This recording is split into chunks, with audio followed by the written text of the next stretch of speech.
É no máximo uma página e meia. Se der para terminar, termina. Hoje, senão não conclui. Tá? Beleza. Então, as 3 formas de sabedoria.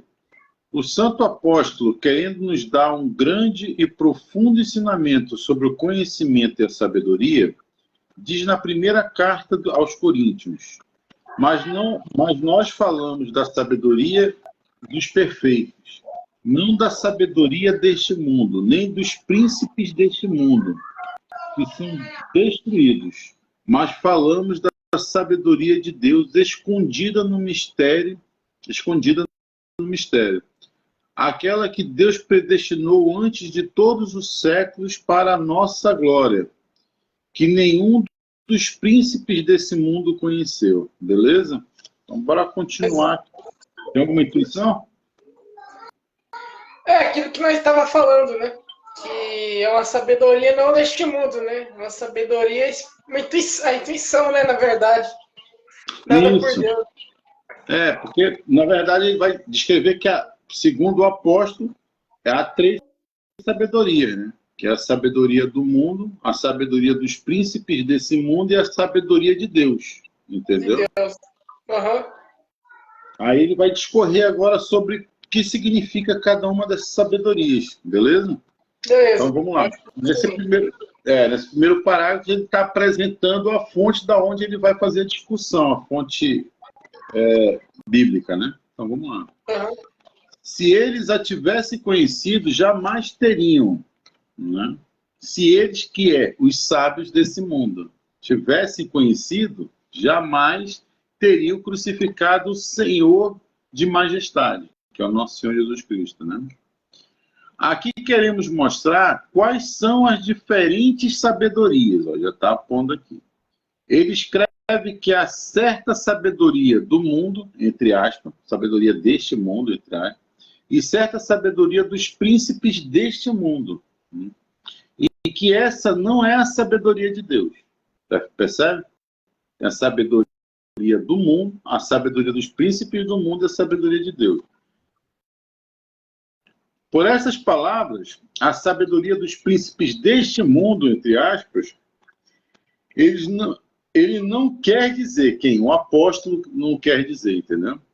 Creio eu que existe uma sabedoria para todos os príncipes desse mundo, mas, me parece, indica que há uma sabedoria própria de cada um dos príncipes do mundo. Compreendeu? Compreendi. Então, quem que são esses príncipes do mundo? Né? Daqui a pouco ele vai citar, que são o quê? Os iniciadores de civilizações, você está entendendo? Por exemplo, você pega lá o Hermes Trismegisto, era um sábio desse mundo, príncipe desse mundo. Por que ele está pondo, entendeu?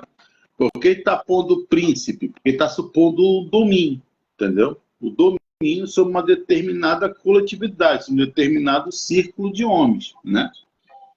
Então, entendeu? É isso que ele põe sabedoria dos príncipes, porque tem príncipes do mundo, ou seja, os principais de determinados domínios sociais, entendeu? Entendeu? Porque na seguinte lógica, um domínio social, ele não pode, ele é definido por uma história, entendeu? E nessa história... Isso. E essa história é articulada por quem? Por uma sabedoria de um príncipe do mundo. Entendeu, pai? Então, o campo social grego foi definido por Homero, percebe? Aí você tem esse campo social de, vamos supor, Babilônia, foi definido lá por um príncipe do mundo, percebe? Uhum. Entendeu? Então, vamos lá. O que também se supõe os príncipes do mundo? Domínio espiritual, entendeu? Correto? Correto. Assim como Moisés saiu, o faraó lá, por exemplo, o sistema do faraó foi cunhado por um sábio desse mundo, ou seja, um príncipe desse mundo. Então, beleza. Ficou legal? Vamos lá. Ele não quer dizer, creio eu, que existe... Tá. Então ele está querendo dizer o seguinte, que não há uma sabedoria dos príncipes do mundo como se fosse uma única sabedoria que todos os príncipes bebam nela, você está me entendendo? Cada um tem a sua própria sabedoria, né? Exatamente. Ou seja, ela não é una, ela é múltipla. Uma das primeiras distinções entre a sabedoria dos príncipes do mundo é a sabedoria de Deus. A sabedoria de Deus tem um único princípio, não é isso? Ela é única. Já mostra-se falsa porque cada um tem a sua, né? Exatamente. É conforme o todo, não é isso? É um único Deus, uma única palavra, uma única verdade, um único ministério. Então, ela é una. Por isso que é una, entendeu? Conforme o todo. Só que a sabedoria dos príncipes do mundo não é um, é múltiplo, entendeu? É múltiplo. Beleza. Então vamos lá. Então, a primeira nota de distinção entre essas duas sabedorias. Né? E ainda diz, falando da sabedoria de Deus escondida no mistério, aquela que Deus, antes de todos os séculos, predestinou para servir a nossa glória. Essa é a sabedoria de Deus, que está escondida e que Deus não deu a conhecer em outras épocas e em outras gerações aos filhos dos homens, tal como revelou agora aos seus santos apóstolos e profetas. Entendeu? Então, a sabedoria após a vinda de Cristo, né? Exatamente. Então, em Israel, estava a sabedoria de Deus? Não, estava a sabedoria dos fariseus ali, do faraó, né? Não, que acontece é o seguinte... daquele sacerdote do templo ali, né? Dos fariseus. Isso. Mas eu te pergunto assim, Abraão não aprendeu com Deus? Aprendeu com Deus. Entendeu? Moisés aprendeu com Deus. Então havia ali, de certa forma,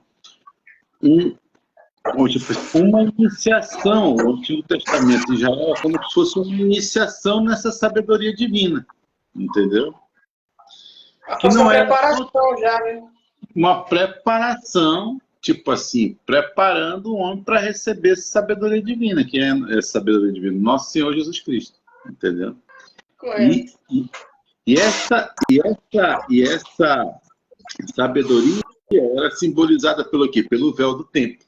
Entendeu? O véu do templo distinguiu, ou seja, havia essa reminiscência. Pensa num véu, cara. Tu olha para o véu, tu enxerga o que está para além do véu, não é isso? Mas de forma muito embaçada. Não é uma coisa como eu estiver olhando diretamente. Concorda?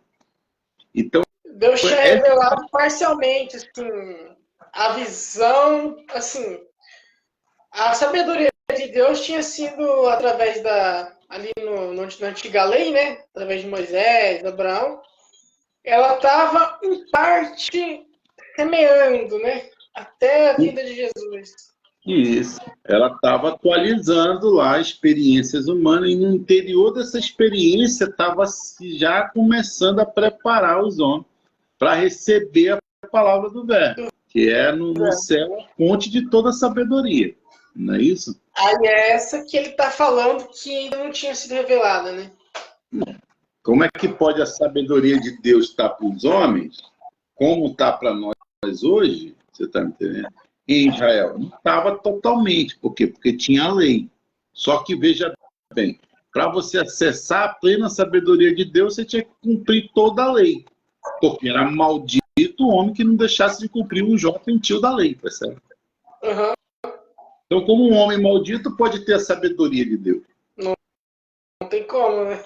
Não pode. Entendeu? Então, o que acontece? A lei é um preâmbulo, ou seja, é uma preparação, uma iniciação para essa sabedoria de Deus que vinha por quê? Pelo meio do verbo divino. Entendeu? Uhum. E aí o verbo divino vem e prega para quem? Para Israel toda? Não, ele cria o círculo dele, a nova Israel espiritual, no qual vai receber o quê? A própria sabedoria, a própria palavra do verbo, que são os apóstolos. Entendeu? Uhum.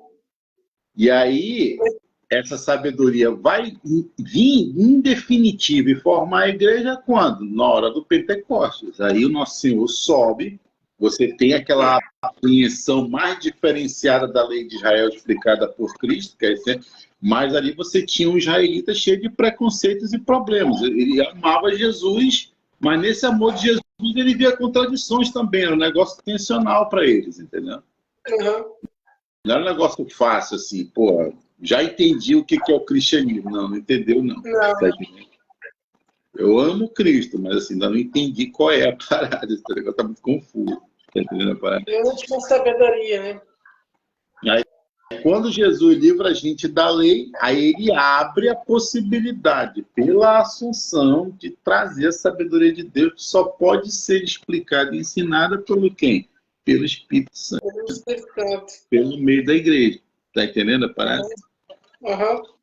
Nesse princípio ponto, Israel tem a sabedoria de Deus, depois que o véu é rasgado? Bom,